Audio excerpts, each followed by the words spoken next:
அதாவது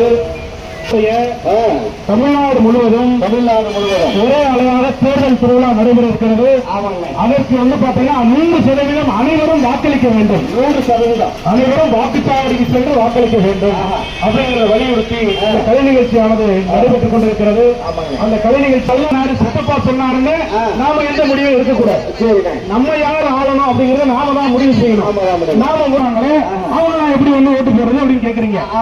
மாற்றுத்திறனாளி இருந்தாங்கன்னு வச்சுங்களேன், அவங்களுக்கு ஒரு தன்னார்வலர் நியமிச்சு அவங்க மூலமா அந்த மாற்றுத்திறனாளிகள் வாக்குச்சாவடிக்கு வந்து வாக்கு செலுத்துறதுக்கு, அவங்க வாக்குச்சாவடிக்கு வர முடியாத நிலையில் அவங்க இருந்தாங்கன்னா அவங்களோட ஓட்டை எப்படி வாங்குறது அப்படிங்கிறதுக்கான ஏற்பாட்டை நம்முடைய மாவட்ட தேர்தலுக்கு மேல பாத்தீங்கன்னா நம்ம வீட்டுல சொல்லுவாங்க, கிழமைலாம் வீட்டுல இறக்க வேண்டியதானே, கிழமைலாம் அப்படியே மூத்தவங்களை பார்த்து நம்ம பேசுவோம். நிறைய பேர் அவங்க சொல்றாங்க. ஆமா, கூட என்ன செய்யும் நம்முடைய